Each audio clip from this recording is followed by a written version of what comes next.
மாதிரி கலவரத்தை உண்டாக்கி விஷத்தை தூவி விட்டு இவங்க முஸ்லீம்களை இந்துக்களையும் பிரித்து வைக்கணும் அப்படின்ற ஒரு நிலையில தான் இவங்க என்ன பண்ணுறாங்கன்னு சொன்னால் இது போன்ற அவதூறுகளை பரப்பி கொண்டிருக்காங்க. திரும்ப திரும்ப சொல்கிறோம், இது தமிழ்நாடு, வடநாடு அல்ல. நீங்கள் ஆட்சி அதிகாரத்தில் இருக்கிறீர்கள் என்பதற்காக இது போன்ற நீங்கள் அவதூறு பரப்புவீர்கள் என்று சொன்னால், நீங்கள் எத்தகைய அவதூறு பரப்பினாலும் இது போன்ற அந்த நீங்கள் சொல்லக்கூடிய ஒவ்வொரு பொய்யை நாம் உண்மை எது என்று மக்கள் மத்தியில் நிரூபித்து கொண்டே இருப்போம்.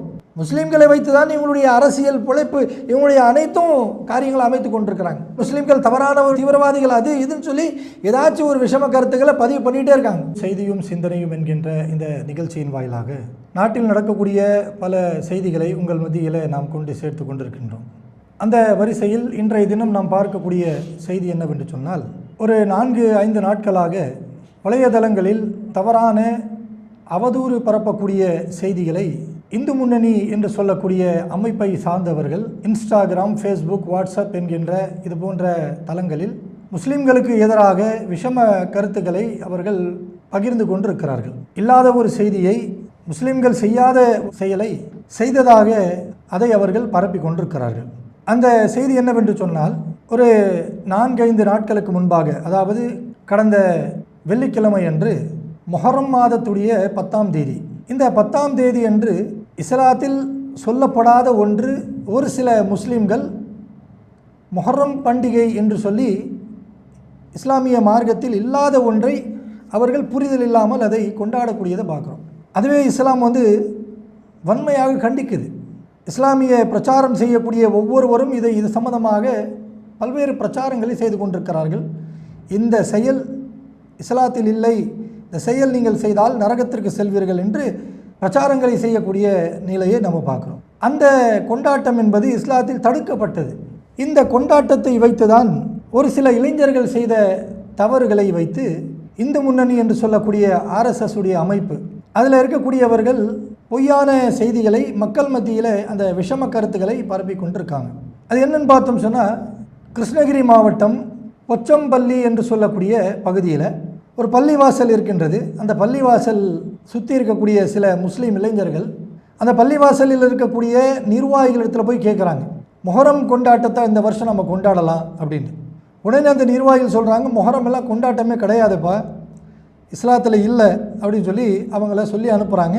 இந்து சமுதாயத்தை கடைபிடிக்கக்கூடிய அந்த இளைஞர்களும் இஸ்லாமிய சமுதாயத்தை கடைபிடிக்கக்கூடிய இளைஞர்களும் இந்த இருவர்களும் சேர்ந்து அதை ஒரு கொண்டாட்டமாக என்ன பண்ணுறாங்கன்னு சொன்னால், முஹர்ரம் கொண்டாட்டத்தை நம்ம கொண்டாடலாம், மசூதியில் நமக்கு அனுமதி தரல, நாம் எல்லாமே ஃப்ரெண்ட்ஸாக சேர்ந்து கொண்டாடலாம் அப்படின்னு சொல்லி அந்த கொண்டாட்டத்தை கொண்டாடக்கூடிய ஒரு செயலை செய்ய ஆரம்பிக்கிறாங்க.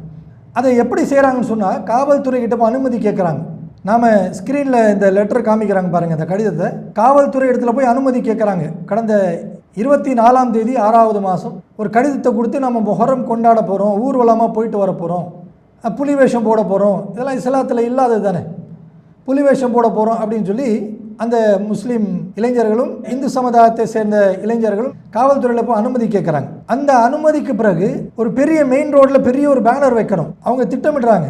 அந்த பேனர் வைக்கிறதுக்காக நகராட்சியில் போய் 500 ரூபா பணத்தை கட்டி அதுக்கும் அனுமதி கேட்குறாங்க. அனுமதி கொடுக்கப்படுகின்றது.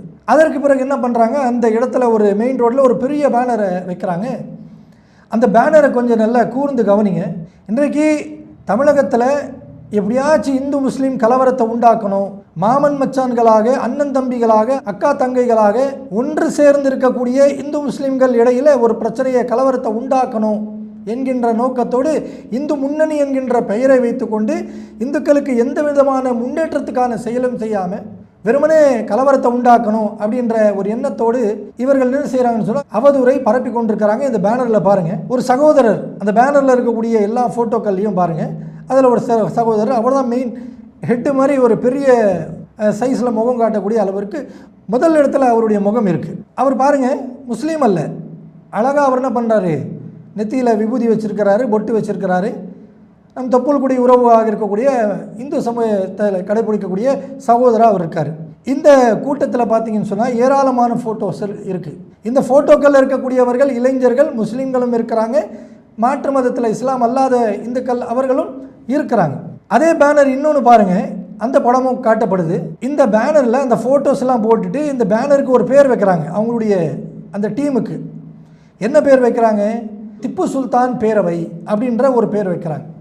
இந்த திப்பு சுல்தானின் பேரவைன்ற பேர் வச்சதான் என்ன பண்ணிட்டாங்க அவங்க, அது இந்து முன்னணிக்கு அரங்கு பிடிச்சிட்டாங்க, இது முஸ்லீம் தான் அப்படின்னு சொல்லி. அந்த பேனரில் பாருங்கள், திப்பு சுல்தான் எந்த காலத்தில் இப்படியெல்லாம் போஸ்ட் கொடுத்துருக்காரு அவதூறு பரப்புறதுக்கு. திப்பு சுல்தானுடைய காலுக்கு கீழே பார்த்தீங்கன்னு சொன்னால் ஒரு புலி, நல்லா பாருங்கள் இந்த பேனரு, ஒரு புலி இருக்கா, அந்த காலுக்கு சற்று ஓரத்தில் பாருங்கள், சைடில் பாருங்கள், நம் தொப்புள்குடி உறவுகளாக இருக்கக்கூடிய இந்து சகோதரர்கள் சகோதரிகள் அவர்களுடைய நம்பிக்கையின் அடிப்படையில் கடவுளுடைய ஆலயம் என்று சொல்லக்கூடிய கோயில் கோபுரத்தை திப்பு சுல்தானுடைய காலடிக்கு கீழே இருக்கிற மாதிரி அந்த ஃபோட்டோவில் பேனரில் என்ன பண்ணியிருக்காங்க, இமேஜ் செட் பண்ணியிருக்காங்க.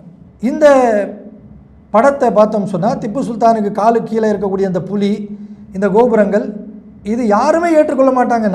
நாம் முஸ்லீம்கள் முதலாவதாக நாம் ஏற்றுக்கொள்ளவே மாட்டோம். ஏன் ஏற்றுக்கொள்ள மாட்டோம்? யாருடைய நம்பிக்கையும் கேவலப்படுத்தக்கூடாது, அது இழிவுபடுத்தக்கூடாது. இஸ்லாமிய மார்க்கம் அப்படி சொல்லுது, லக்கும் தீனுக்கும் வலிய தீன், அவர்களுடைய இறை நம்பிக்கை அவர்களுக்கு, நீங்கள் போய் அவங்கள போய் சீண்டாதீங்கப்பா அப்படின்னு சொல்லி அறிவுரை சொல்லக்கூடிய மார்க்கம் இது. அப்போ இந்த படத்தில் பார்த்தீங்கன்னா இது மாதிரியாக இழிவுபடுத்தக்கூடிய காட்சிகளை நம்ம பார்க்க முடிகிறது. இதை வைத்து கொண்டு தான் இந்த இந்து முன்னணி என்று சொல்லக்கூடியவர்கள் என்ன செய்கிறாங்க, இது முஸ்லீம்கள் திட்டமிட்டு நம்முடைய கோயில்களை கேவலப்படுத்துகிறாங்க, அசிங்கப்படுத்துகிறாங்க அப்படின்னு சொல்லி சகோதரத்துவமாக வாழ்ந்து கொண்டிருக்கக்கூடிய இந்த முஸ்லீம் இந்துக்கள் மத்தியில் விஷத்தை தூவி விடணும் அப்படின்னு பார்க்குறாங்க. சரி, இந்த பேனரை டிசைன் பண்ணது யார்? இவ்வளவு நீங்கள் அவதூறு பரப்புறீங்களே, இந்த பேனர் டிசைன் பண்ணது யார்? இந்த பேனர் டிசைன் பண்ண அந்த பிரிண்டிங் இருக்கு இல்லையா, கிருஷ்ணகிரி மாவட்டத்தில் சங்கவி பிரிண்டர்ஸ், இவங்க தான் என்ன பண்ணுறாங்க, பிரிண்ட் பண்ணுறாங்க. அந்த பிரிண்டிங் கம்பெனியில் இந்த பேனரை டிசைன் பண்ணவர் யார்? அவருடைய பெயர் பாக்கியராஜ். எல்லாமே யார் பண்ணியிருக்காங்க? உண்மையிலே இது முஸ்லீம் பண்ணியிருந்தாலும் கண்டிக்கணும், மாற்று மதத்தில் யார் பண்ணியிருந்தாலும் கண்டிக்க வேண்டிய நம்ம கண்டிக்கிறோம். அந்த பாக்கியராஜ் என்பவரை நம்ம வன்மையாக கண்டிக்கிறோம். நீங்கள் எப்படி இது பண்ணீங்க? சங்கவி பிரிண்டர்ஸ் அவங்களுக்கு எப்படி நம்ம கண்டிக்கிறோம், நீங்கள் எப்படி இது அனுமதி கொடுத்தீங்க? ஒரு நம்பிக்கையை நீங்கள் கேவலப்படுத்துறீங்களா, அசிங்கப்படுத்துறீங்களா? திப்பு சுல்தான் காலடி கீழே கோயில் கோபுரம் இருக்குன்ற நீங்கள் அசிங்கப்படுத்துறீங்களா? நாம் கண்டிக்கிறோம். இந்த மாதிரியான கண்டிக்கக்கூடிய விஷயத்தை தான் எந்த ஒரு அமைப்பாக இருந்தாலும் செய்யணும். பேனரில் பார்க்குறோம், முதல் படமே இந்து சமயத்தை சேர்ந்த ஒரு சகோதரர் நல்ல பொட்டு வச்சுக்கிட்டு விபூதியை வச்சுக்கிட்டு அழகாக அவருடைய போஸ்ட் கொடுத்துருக்காரு. இஸ்லாமிய இளைஞர்களுக்கு நம்ம முட்டு கொடுக்கல. இஸ்லாமிய இளைஞர்கள் இந்த செயலை செய்ததுக்கு நாங்கள் அவங்கள வன்மையாக கண்டிக்கிறோம். அந்த பகுதியில் இருக்கக்கூடிய பள்ளிவாசலில் அவர்களை அழைத்து நம்ம கண்டிக்கிறோம். அவர்கள் காவல்துறையில் காவல் அதிகாரியால் அவர்களை அழைக்கப்பட்டு அங்கேயும் கண்டிக்கப்பட்டிருக்காங்க. அவங்க மேலே வழக்கு போட்டிருக்கு. கண்டிப்பாக வழக்கு போடணும், அவங்களுக்கு அந்த தண்டனையை கொடுக்கணும். ஆனால் இந்து முன்னணிக்காரங்க என்ன பண்ணுறாங்க பார்த்தீங்களா? 75 ஆண்டுகள் ஆகிவிட்டது இந்த நாட்டுடைய சுதந்திரம் பெற்று. 75 ஆண்டுகளுக்கு முன்பாக நடந்த அந்த சுதந்திர போராட்டத்தில் சதவீதத்தை விட அதிகமாக பங்களிப்பு கொடுத்தவர்கள் முஸ்லீம்கள். அதையெல்லாம் மறந்துட்டாங்க. சுதந்திரம் பெற்ற பிறகு அன்றிலிருந்து இன்று வரை இந்தியாவில் முஸ்லீம்களை தான் இவர்கள் என்ன செய்கிறாங்க, கார்னர் பண்ணிக்கிட்டே இருக்காங்க. முஸ்லீம்களை வைத்து தான் இவங்களுடைய அரசியல் பிழைப்பு, இவங்களுடைய அனைத்தும் காரியங்களை அமைத்து கொண்டிருக்கிறாங்க. முஸ்லீம்கள் தவறான ஒரு தீவிரவாதிகள் அது இதுன்னு சொல்லி ஏதாச்சும் ஒரு விஷம கருத்துக்களை பதிவு பண்ணிகிட்டே இருக்காங்க. இப்போ அவங்களுடைய அந்த பிஜேபி ஆட்சி வந்த பிறகு இந்தியாவில் பல வடமாநிலங்கள் பார்த்தோம் சொன்னால் அவங்களுடைய அந்த திட்டம் ஓரளவுக்கு பழிச்சிருச்சு. அங்கே அவங்க என்ன நினச்சாங்களா இன்றைக்கு ஓரளவுக்கு நடந்து கொண்டிருக்கு. தமிழ்நாட்டில் அது கொண்டு வரணும்னு சொல்லி பல ஆண்டுகளாக முயற்சி பண்ணுறாங்க, முடியலை. கடைசியில் இப்போ என்ன பண்ணுறாங்க, இந்த மாதிரியான அவதூறுகளை பரப்பி யார் செய்தார்கள், யாரெல்லாம் சேர்ந்து செய்தார்கள் என்று தெரியாமலே முஸ்லீம்கள் தான் செய்கிறாங்க. முஸ்லீம்கள் திட்டமிட்டு கோயில்களை இழிவுபடுத்துகிறாங்க. இப்போ மத நல்லிணக்கத்தை பேணக்கூடிய தமிழகத்தில் முஸ்லீம்கள் இந்துக்கள் எல்லாம் எப்படி அண்ணன் தம்பிகளாக மாமன் மச்சர்களாக சேர்ந்திருக்கிறத பார்க்குறீங்களா இல்லையா? அதை பார்க்கறதுனால தான் இவங்களை பொறுக்கலை. எப்படியாச்சும் இந்த மாதிரி கலவரத்தை உண்டாக்கி விஷத்தை தூவி விட்டு இவங்க முஸ்லீம்களை இந்துக்களையும் பிரித்து வைக்கணும் அப்படின்ற ஒரு நிலையில் தான் இவங்க என்ன பண்ணுறாங்கன்னு சொன்னால் இது போன்ற அவதூறுகளை பரப்பி கொண்டிருக்காங்க. திரும்ப திரும்ப சொல்கிறோம், இது தமிழ்நாடு, வடநாடு அல்ல. நீங்கள் ஆட்சி அதிகாரத்தில் இருக்கிறீர்கள் என்பதற்காக இது போன்ற நீங்கள் அவதூறு பரப்புவீர்கள் என்று சொன்னால், நீங்கள் எத்தகைய அவதூறு பரப்பினாலும் இது போன்ற அந்த நீங்கள் சொல்லக்கூடிய ஒவ்வொரு பொய்யை நாம் உண்மை எது என்று மக்கள் மத்தியில் நிரூபித்து கொண்டே இருப்போம். அதற்கு நமக்கு இறைவனுடைய உதவி கிடைக்கும். நீங்கள் நினச்சிட்டீங்க நம்ம ஆட்சி அதிகாரத்தில் இருக்கோம், எது சொன்னாலும் மக்கள் நம்பிடுவாங்க. மக்கள் நம்பவே மாட்டாங்க. இது வரைக்கும் நம்பலை, இனிமேலும் நம்ப மாட்டாங்க.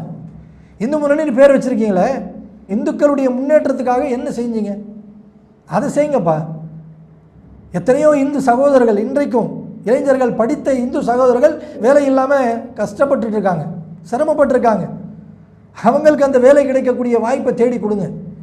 எத்தனையோ இந்து இளம் பெண்கள் வரதட்சணை கொடுமையால் திருமணம் முடிக்க முடியாமல் கஷ்டப்பட்டுட்டு இருக்காங்க. அவங்களுக்கு ஏதாச்சும் ஒரு வழி சொல்லுங்கள். எத்தனையோ தாய்மார்கள் மதுவால் தன்னுடைய கணவர்மார்கள் அந்த மதுவை குடித்து போதை பழக்கத்திற்கு ஆளாகி குடும்பமே நாசமாக போய் நடு தெருவில் வாழ்வாதாரம் வழி இல்லாமல் கஷ்டப்பட்டுட்டு இருக்காங்க. அவங்களுக்கு ஒரு தீர்வு சொல்லுங்கள். அதில் ஒரு முன்னேற்றத்தை கொண்டு வாங்க. பேர் அமைப்புடைய பேர் என்ன வச்சுருக்கீங்க? இந்து முன்னணி, இந்துக்களை முன்னணி கொண்டு போகணும். நீங்கள் அதை விட்டுட்டு எப்போ பார்த்தாலும் கலவரம் கலவரம் கலவரம், நடக்காத ஒரு விஷயத்தை பொய்யா சொல்லி மக்கள் மத்தியில் விஷத்தை தூவி விடுறது. இந்த செயலை செய்த இந்து முன்னணி ஒவ்வொரு சகோதரரையும் நம்ம வன்மையாக கண்டிக்கிறோம். இது போன்ற செயலை நீங்கள் கைவிட வேண்டும். மக்கள் உங்களை புரிந்து கொண்டார்கள். இனி நீங்கள் எதை சொன்னாலும் மக்கள் ஏற்றுக்கொள்ள மாட்டார்கள். இனி கொஞ்ச காலம்தான். நீங்கள் ஒன்றியத்தில் ஆட்சியில் இருக்கீங்கன்ற அதிகாரத்தில் தானே செய்கிறீங்க. அந்த ஒரு நிலையில் தானே நீங்கள் இருக்கிறீங்க. இன்னும் கொஞ்ச நாள் தான். அடுத்த வரக்கூடிய தேர்தலில் மக்கள் உங்களை புறக்கணிக்க போகிறாங்க. அதற்கு பிறகு நீங்கள் தமிழகத்தில் மட்டுமல்ல, இந்தியாவில் எந்த ஒரு மூலையிலும் இந்த மாதிரியான விஷம கருத்துக்களை நீங்கள் பரப்பவே முடியாது. அப்போ இது மாதிரியான ஒரு செயல் என்ன நடந்ததுன்னு பார்க்கணும். இப்போ நாம் போய் வீடியோ ஒன்று பேசி மக்களுக்கு சொல்கிறோம்ல என்ன நடந்தது சொல்லி, பேசுவதற்கு முன்பாக என்னென்ன நடந்ததுன்னு சொல்லி எல்லா ஆதாரங்களை எடுத்து பேசுகிறோம். இந்து இளைஞர்கள், முஸ்லீம் இளைஞர்கள் எல்லாமே சேர்ந்து எழுதி காவல்துறைக்கு கொடுத்த கடிதம், அங்கே அனுமதி பெற்றுக்கொண்டு நகராட்சியில் போய் பேனர் வைக்கிறதுக்காக 500 ரூபா பணத்தை கட்டி அனுமதி பெற்ற அந்த ரசீது, அவங்க அடித்த பேனரில் இருக்கக்கூடிய முகங்கள், இவை அனைத்தையும் ஆதாரங்களோடு நாம் உங்கள் இடத்துல வந்து தகவல் சொல்கிறோமா இல்லையா? அப்போ இது மாதிரியான உண்மை என்ற தகவல் இருந்தால் பரப்புங்க. அதை விட்டு ஒரு சமுதாயத்தை இழிவுபடுத்த வேண்டும், அமைதி பூங்காவாக இருக்கக்கூடிய தமிழகத்தை கலவர பூமியாக வெடிக்க வேண்டும் என்பதற்காக திட்டமிட்டு நீங்கள் செய்வீர்கள் என்று சொன்னால் இந்த செயலை நாங்கள் ஒவ்வொரு நாளும் உங்களை தடுத்து கொண்டிருப்போம். இந்த செயலை கண்டித்து நீங்கள் இதோடு நிறுத்தவில்லை என்று சொன்னால் சட்ட ரீதியாக உங்கள் மீது நாம் நடவடிக்கை எடுக்க கண்டிப்பாக முயற்சிப்போம் என்பதை தெரிவித்துக் கொண்டு இந்த செய்தியும் சிந்தனையும் நிறைவு செய்கிறேன். அஸ்ஸலாமு அலைக்கும் வரஹ்மத்துல்லாஹி வபரகாத்துஹு. الله أكبر الله أكبر.